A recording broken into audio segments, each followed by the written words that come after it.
ఏదైతే శ్రీనిధి సంస్థలో అక్రమాలు జరుగుతున్నాయి, నిధులు కూడా దుర్వినియోగం జరుగుతుందని చెప్పేసి కూడా జేఏసీ నాయకులు, నిరుద్యోగ జేఏసీ నాయకులు రావడం జరిగింది. దీనికి సంబంధించి రామ మాట్లాడాలనుకున్నారు. అంటే ఏందన్న మీరు ఎక్కడ ఇది రిక్రూట్మెంట్ అక్రమంగా జరుగుతుందని చెప్పేసి కూడా, అలాగే విద్యాసాగర్ రెడ్డి కూడా ఇప్పటి కూడా కొనసాగుతున్నాడు రిటైర్డ్ అయినప్పటికీ అని చెప్పేసి కూడా మీరు దీనికి సంబంధించి ప్లాకార్డ్ పట్టుకొని ప్రజాభవన్ రావడం జరిగింది. అంటే దేన్ని ఉద్దేశించి మీరు ఈ డిమాండ్ అనేది పెడుతున్నారు? మా ప్రధాన డిమాండ్ ఏదనంటే రేవంత్ రెడ్డి ప్రభుత్వం ఏర్పడినంబడే సంవత్సరంలో 2 లక్షల ఉద్యోగాలు ఇస్తాడు. అలాగే రేవంత్ రెడ్డి V6 ఇంటర్వ్యూలో ఏ రకంగా గత గవర్నమెంట్ రిటైర్డ్ ఎంప్లాయీస్ని పెట్టుకొని అనేక రకాలుగా స్కాములు చేసింది, వాళ్ళని కోట్ల కేసు వేయడానికి ఉన్న వెసులుబాటు ఉంటుంది. కాబట్టి మేమే సీఎం అయినంబడే రేవంత్ రెడ్డి నేను సీఎం అయినంబడే ఒక్క సంతకంతో ఉన్న ముసలోళ్ళందరినీ చేసి బంగాళాఖాతంలో వేస్తా అని చెప్పినావు.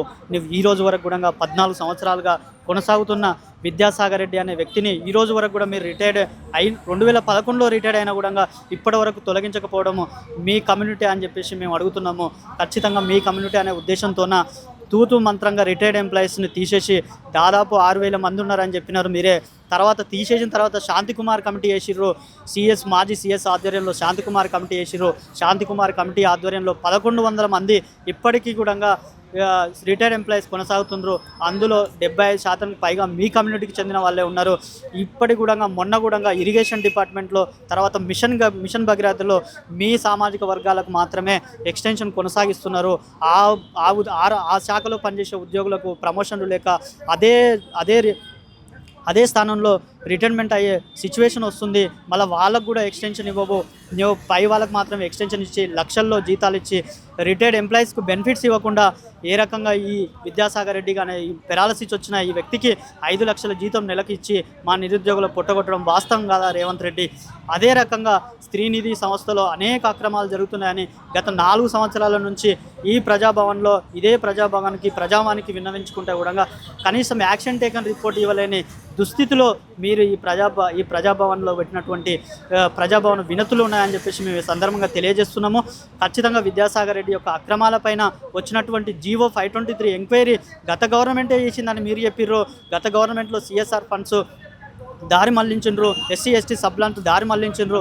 రిటైర్డ్ ఎంప్లాయీస్ని మొత్తానికి కూడా అక్రమంగా దీనిలో నియామకం జరిగింది. తర్వాత BC SC/ST ఎంప్లాయీస్ బహుజన ఉద్యోగులను దాదాపు 450 మంది ఉద్యోగులు బలవంతంగా రాజీనామాలు చేసిర్రు. తర్వాత 50 మందికి పైగా టర్మినేషన్కి గురైందని చెప్పేసి ఈ జీవోలో స్పష్టంగా పేర్కొన్న మీరు ఈ జీవోను 2 సంవత్సరాలు అయినా కూడా ఎందుకు ఎంక్వైరీ చేయలేకపోతున్నారు సీతక్క గారు అని చెప్పేసి మేము సందర్భంగా అడుగుతున్నాము, నిలదీస్తున్నాము.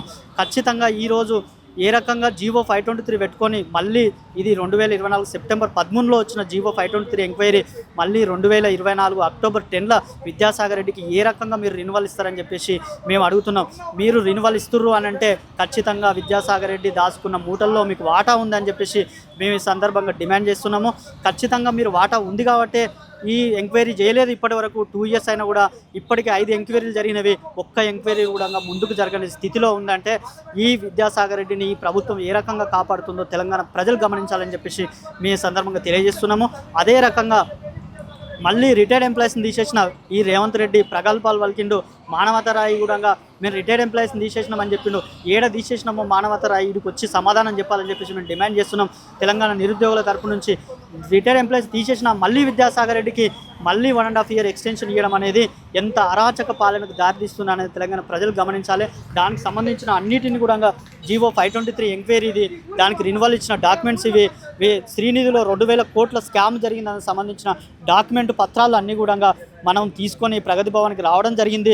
ఈరోజు ప్రగతి భవన్లో సీతక్క ప్రగల్భాలు వలుకుతూ వీడు అక్రమార్కుడు అని చెప్పిన సీతక్కనే ఈరోజు సీతక్క పక్కన కూర్చోబెట్టుకొని రివ్యూ చేయడము, వాని సలహాలు సూచనలు తీసుకోవడం అనేది ఎంత దౌర్భాగ్య స్థితిలో సీతక్క గారు ఉన్నారని చెప్పేసి తెలంగాణ ప్రజలు గమనించాలి. అదే రకంగా ఈరోజు గత 14 సంవత్సరాల్లో శ్రీనిధి ఉద్యోగుల సమావేశం జరిగింది. ఈరోజు ఎందుకు జరుగుతుంది? ఈరోజు జరగాలనంటే విద్యాసాగర్ రెడ్డి యొక్క ఈ నెల 23తో ఎక్స్టెన్షన్ కొనసాగించడం కోసము ఆయన పదవి కాలం ముగిసే సాటికి ఎక్స్టెన్షన్ కొనసాగించాలనే ఉద్దేశంతో మాత్రమే ఈ రకంగా ఈరోజు సమావేశం ఏర్పాటు చేసి అమాయకమైన ఉద్యోగులను దారి మళ్లించి వాళ్ళ యొక్క మీ సమస్యలను పరిష్కరిస్తామనే ఉద్దేశంతోనే వీడికి రప్పించి లోపకార్యులు మాత్రము విద్యాసాగర్ రెడ్డి కొనసాగించాలనే కంకణం కట్టుకున్న సీతక్క గారు ఈరోజు రాబోయే ఎలక్షన్లలో మీరు చిత్తుగా ఓడగొడతాం. రేపు రినివాళ్ళు వచ్చిందనుకో సీతక్కకు ఖచ్చితంగా ములుగులనే ప్రెస్ మీట్ పెడతాం. ములుగులోనే గల్లికి తిరుగుతాం. అదే రకంగా దీని వెనకాల వేం నరేందర్ రెడ్డి పావులు కలుపుతున్నారు కదా. వేం నరేందర్ రెడ్డి రేపు మీరు ఏ రకంగా అయితే కే సముద్రం కూడా మీ కొడుకును ఏ రకంగా ఎమ్మెల్యేకి తయారు చేయాలనుకుంటున్నారో అక్కడ కూడా గల్లి తిరుగుతాం. స్త్రీ నిధుల అక్రమాలకు సహకరించిన ప్రతి ఒక్కరిని ఓడగొడతాం. చోద్యం చూసుకుంటూ నేను ప్రగల్భాలు వలుకుతున్న సీఎం రేవంత్ రెడ్డి గారు దీనిపైన మౌనం ఎందుకు ఉన్నారని చెప్పేసి మేము తెలంగాణ నిరుద్యోగుల తరపు నుంచి డిమాండ్ చేస్తున్నాం. ఖచ్చితంగా మీరు మౌనం వీడి ఈ విద్యాసాగర్ రెడ్డిని ఖచ్చితంగా తొలగించి స్త్రీ నిధిలో వచ్చినటువంటి అక్రమాల 523 జీవోని ఎంబడే ఇంప్లిమెంట్ చేసేసి అక్రమానికి పాల్పడిన విద్యాసాగర్ రెడ్డిని తీసుకుపోయి సెంట్రల్ జైల్లో పెట్టాల్సిన బాధ్యత ఈ రేవంత్ రెడ్డి ముఖ్యమంత్రి పైన ఉన్నది. 1,00,00,000 మందిని కోటీశ్వర్లు ఏ రకంగా చేస్తామని చెప్పేసి మేము అడుగుతున్నాము. 1,00,00,000 మందిని కోటీశ్వర్లు అని అంటే అక్రమాలను పెట్టి నువ్వు ఏ రకంగా 1,00,00,000 మంది కోటీశ్వర్లు చేస్తావో ఈ తెలంగాణ మహిళలకు సమాధానం చెప్పాలి రేవంత్ రెడ్డి. నేను మహిళలకు ఫ్రీ బస్ ఇచ్చిన పెట్రోల్ బంకులకు యజమానులు చేసిన అని ప్రగల్భాలు వలుపుకుంటూ మీ డప్పా మీరు కొట్టుకోవడం బంద్ చేయండి రేవంత్ రెడ్డి. అసలు డప్పా ఇది ఉంది. మేము అసలు అక్రమాలను బయటికి తీస్తుంటే మమ్మల్ని అడ్డుకోవడము, అడుగున కేసులు పెట్టడము, పోలీసులను పహారా గాయడము ఇదంతా తెలంగాణ ప్రజలు గమనిస్తుర్రు.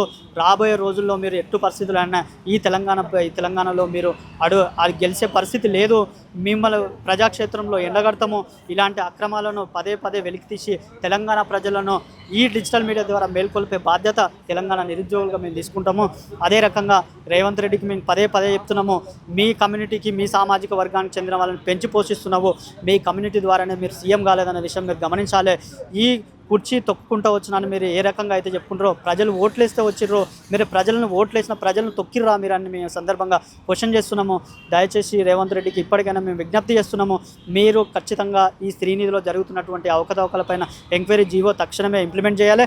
అదే రకంగా ఈ విద్యాసాగర్ రెడ్డిని తొలగించి 14 సంవత్సరాలుగా ప్రమోషన్కి నోచుకొని దానిలో పనిచేసిన ఉద్యోగులకు మీరు ప్రమోషన్లు ఇచ్చి రోస్టర్ ప్రతిపాదికనగా నోటిఫికేషన్ వేసి భర్తీ చేయకపోతేనంటే రాబోయే నోటిఫికేషన్ కూడా మేము అడ్డుకోవడము, న్యాయస్థానాన్ని ఆశ్రయిస్తాము. తెలంగాణ నిరుద్యోగుల తరపు నుంచి కూడా మేము డిమాండ్ చేస్తున్నాం. ఖచ్చితంగా రోస్టరు ఎగ్జామ్ లేకుండా కన్సల్టెన్సీ పేరుతో 1 ఇయర్ కాలానికి విద్యాసాగర్ రెడ్డి యొక్క బంధువులను వాళ్ళ చెంచాలను సీతక్క యొక్క అనుచరులను కార్యకర్తలను ఈ ఉద్యోగులను నింపి తెలంగాణ నిరుద్యోగులు పొట్టగొట్టడం తప్ప మరొకటి లేదు. కాబట్టి ఈ తెలంగాణ ప్రజలు గమనించాలి. దీన్ని ఎక్కడికక్కడే వీళ్ళని ఎండగడుతూ రాబోయే ప్రజాక్షేత్రంలో వీళ్ళని బొందబెట్టే కార్యక్రమము తెలంగాణ నిరుద్యోగులుగా మేము తీసుకుంటాం.